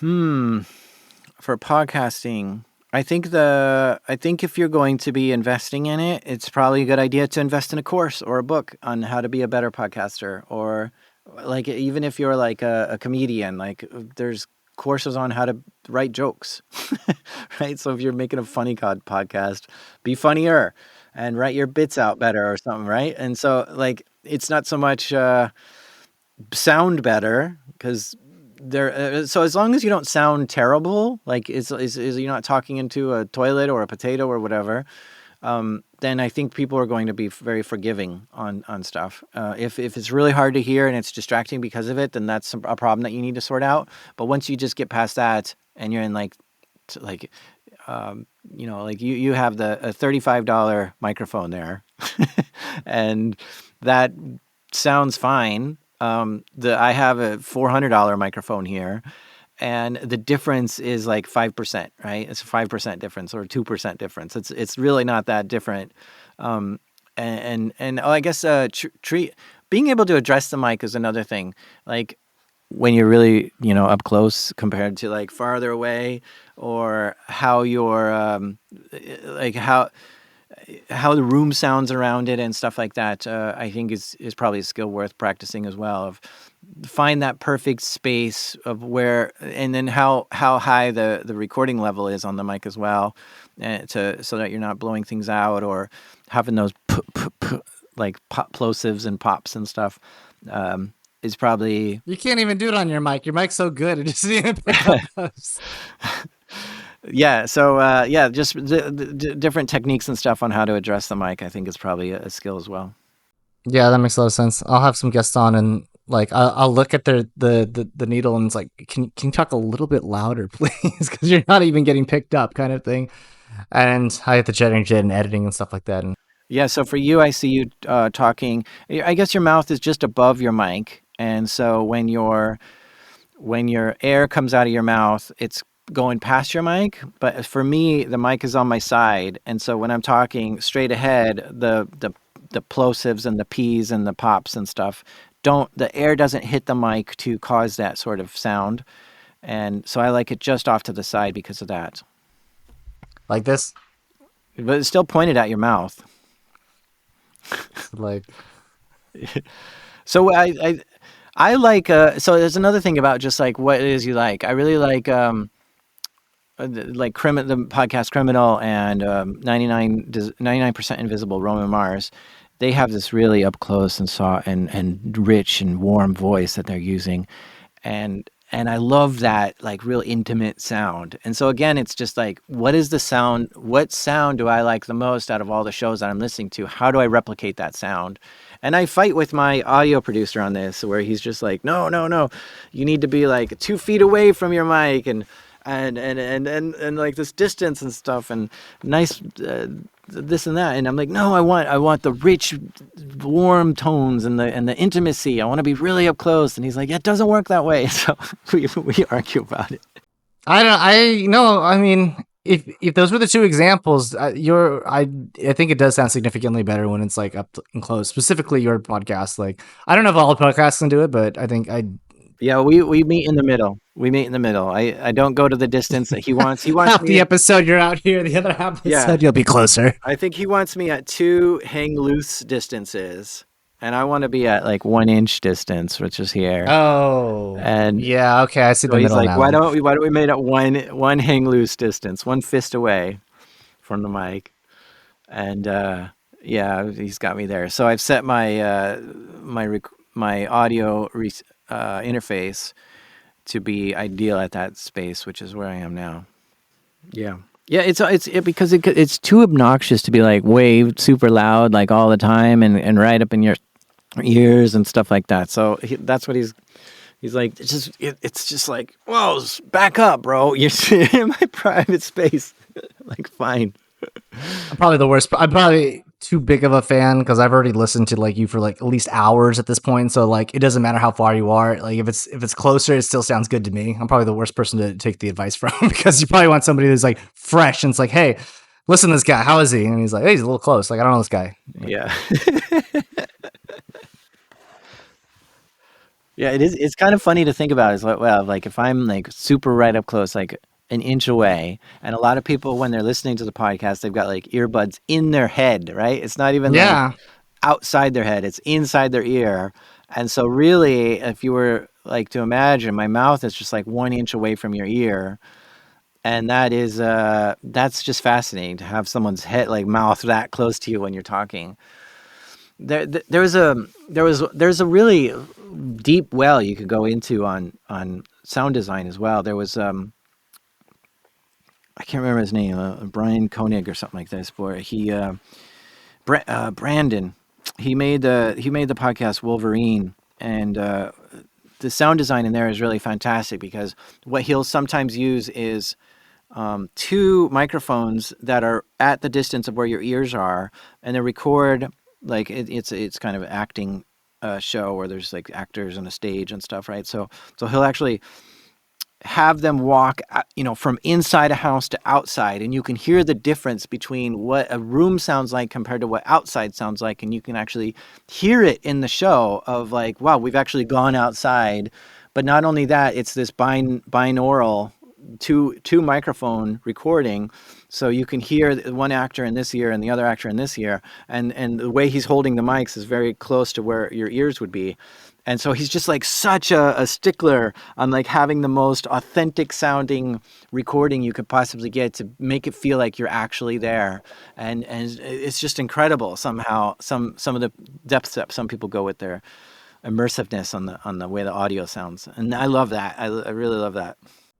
that's really interesting. I think it was like at Disneyland or something where Mm, we the sat at this haircut. one show. It's the haircut. Yeah, Yeah, yeah, you've heard of this. Yeah, I I've was like been there. 10 when I did this or something. Like, are they still doing that, or is it kind of Yeah, like I think a so. what they? And that was the same concept, which is just the mics are right in your ear, and the headphones. Yeah, it feels like somebody is actually cutting your hair, and you're looking back like, dude, that guy just behind me just snipped my head. It's Yeah, it's like crazy. back up, bro. Yeah, that's Yeah. great. And to bring that through into a podcast where it feels like you're in that space and something just happened behind you, and you're like, it's great. I think when there's a Santana song that's recorded where they use like six mics or something, like they used it in a way as if you had six ears.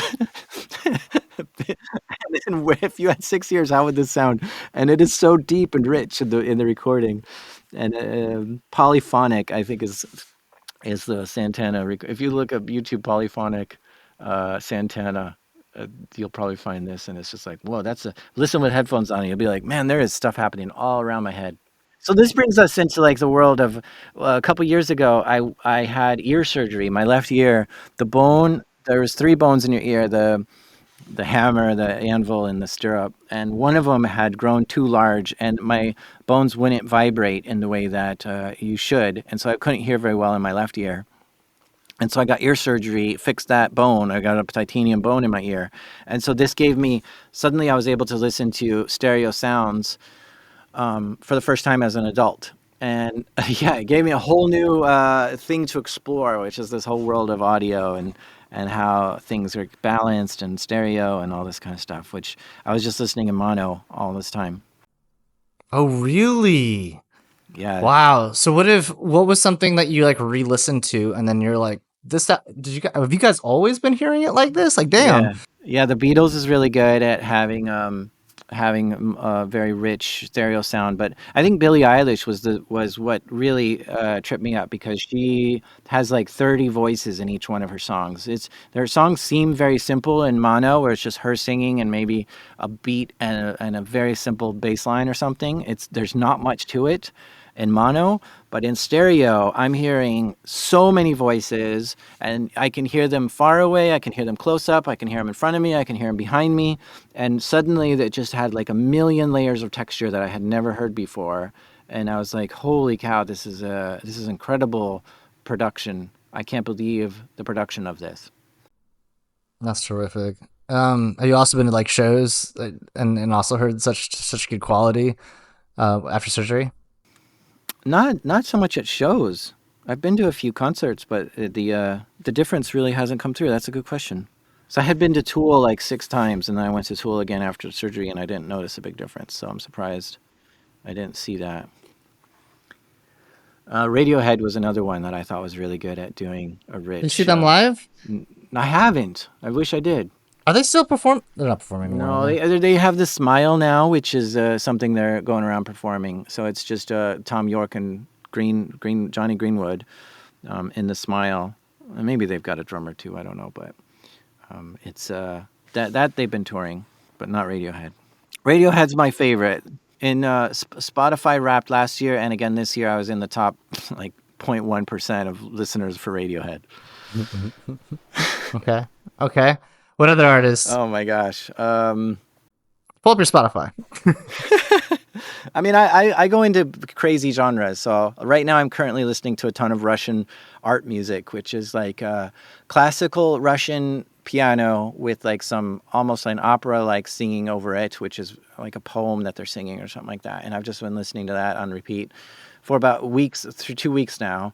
And before that was jazz. I was just listening to jazz like on repeat. Not just on repeat, but like a wide variety of jazz music. And then, I got deep into dubstep there for a while and just all over the board. I don't know. Do you listen to a lot of more like podcasting type content rather than music, or do you find yourself spending a lot of time doing both? In this last year, I listened to a lot of audiobooks. I've previously I listened to a whole lot of podcasts, and I still listen to a lot of podcasts, but it's kind of audiobooks have kind of become my more primary thing that I listen to whenever I'm working out or going on runs or long drives. Any good books that you recommend? Yeah, there's I like Yuval Noah Harari's books, Homo Sapiens. I just finished the Almanac of Naval, and I thought that was really fascinating. Okay, what was that about? Naval is he likes to be more of a philosopher these days, I think. So he's just talking about here's how to make money. Here's like the three most important things in life should probably be health, wealth, and happiness, right? And it's nice to just have someone just lay it out for you. Like these are your top priorities in life: health, wealth, and happiness. You want to have the wealth to the point where you're not struggling with money. You're not worried about money. You want to just be comfortable in that sense. You don't have to think about it anymore. You're happy there. And so then it's like, well, how do we get wealth as well? So he goes into like the details of like what it is you can do. And it's really fascinating just to kind of hear someone explain things in the way he does. He has it really, I like it when people just sort of surprise me with the way they explain things. I think this last year I got into existentialism as well, philosophy.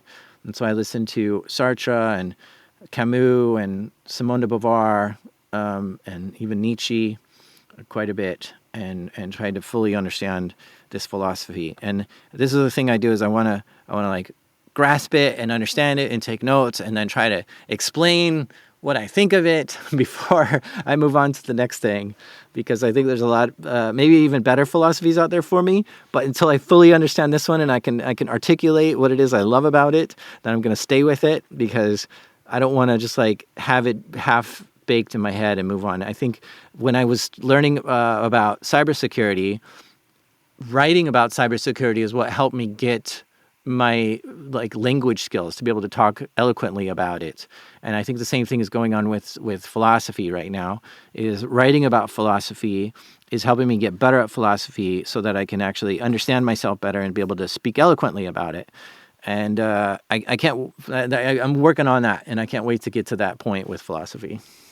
I mean, you're doing it right now. So. And I don't think it's like a specific like destination. It's probably more like the journey thing. So it's like, I mean, that's how I take most things in, where it's like not going to be like, oh, now I'm speaking good. And it's like, now I'm better than yesterday. And that's kind of like the point kind of thing. Because if you always like look for the destination, then you might get lost not knowing and seeing the distance and the journey that you've come across. You've done. Yeah. Yeah. It's been a lot of fun getting into that stuff.